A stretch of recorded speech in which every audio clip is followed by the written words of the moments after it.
In the High Middle Ages, the small kingdom of Portugal would be the focus of events so great it would change the world forever. This is the story of the battle that made Portugal the world's first global empire, whose power would stretch across the globe.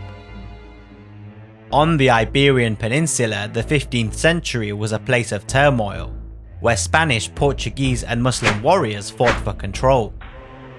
The last remnants of Islamic Spain were being shattered, once a giant, now a shadow of its former self, reserved to a small segment of the peninsula in the south at Granada. Portugal had formed a hardened warrior culture, a seafaring identity, and a monarchy eager to look beyond its borders for opportunity. After a deep succession crisis and conflict with their Spanish neighbours at the Battle of Aljubarrota, they defeated the forces of Castile, bringing into power João I of the Ives dynasty, a brilliant and charismatic leader who would initiate Portugal's seafaring empire. He would ally with England, marrying Philippa of Lancaster at the Treaty of Windsor, and would stabilise the Portuguese domains. This alliance would provide Portugal with important commercial ties and naval knowledge, taking advantage of its location on the door of the Atlantic Ocean, an ocean full of mythical monsters according to the medieval European mind. Across the Straits of Gibraltar lay the great Berber kingdoms in Africa, such as the Marinid Kingdom. They often lent political and military support to the people of Granada. These Islamic powers in North Africa had always been a hindrance to any hostile Christian nation attempting to bypass them. The need to cut them out was of great importance. The man responsible for Portugal's dynamism would be born in 1394, Henry the Navigator, the son of João.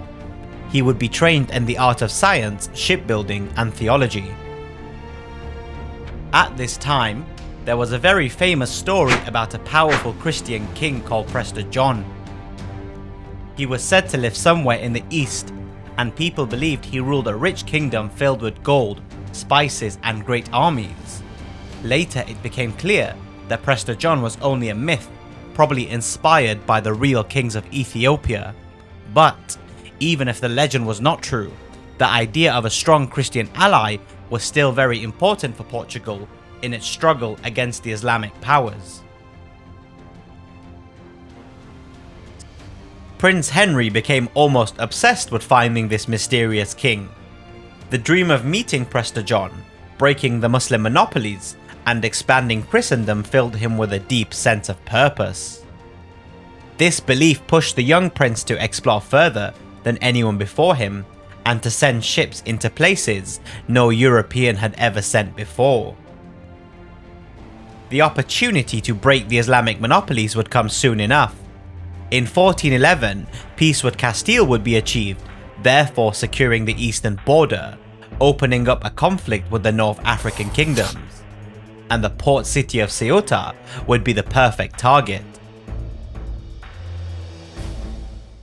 Ceuta had long been a strategic outpost, providing access to the choke points in the Straits of Gibraltar to whomever controlled it.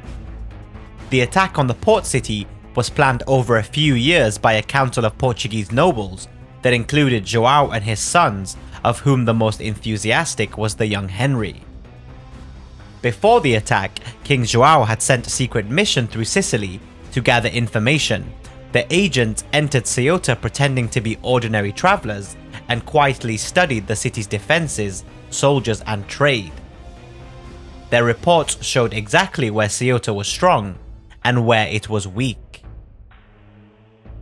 To protect the plan, the king kept the true target completely secret.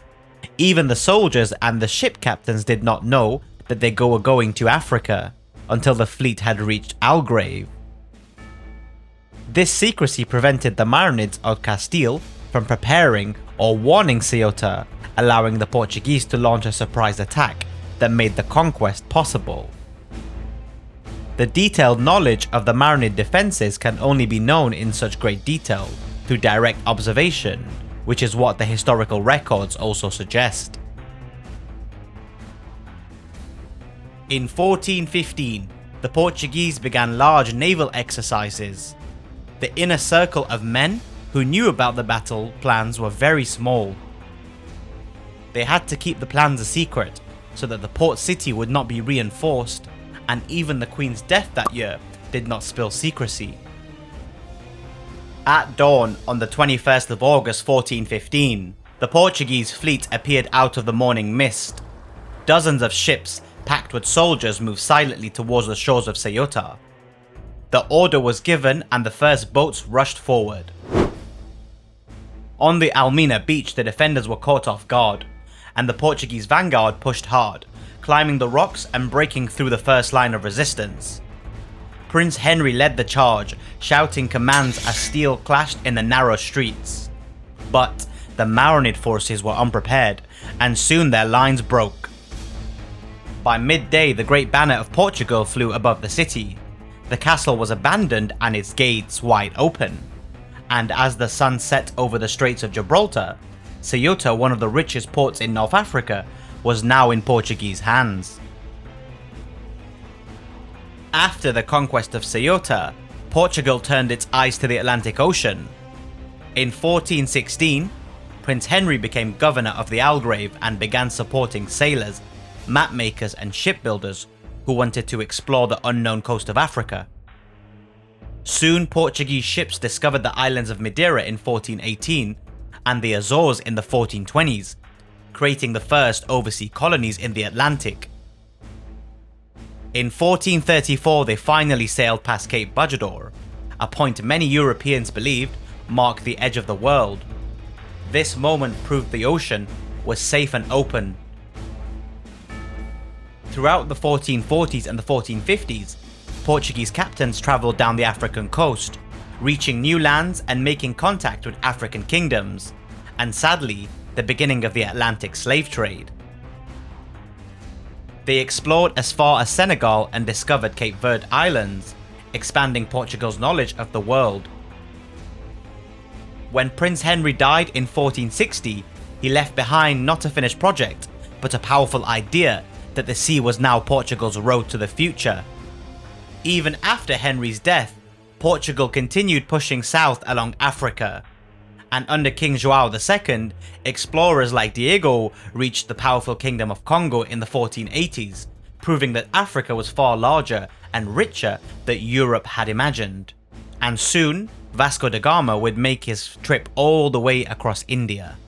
Portugal changed from a small Iberian kingdom into the world's first global maritime empire, and it all began with a single decision to look beyond the horizon.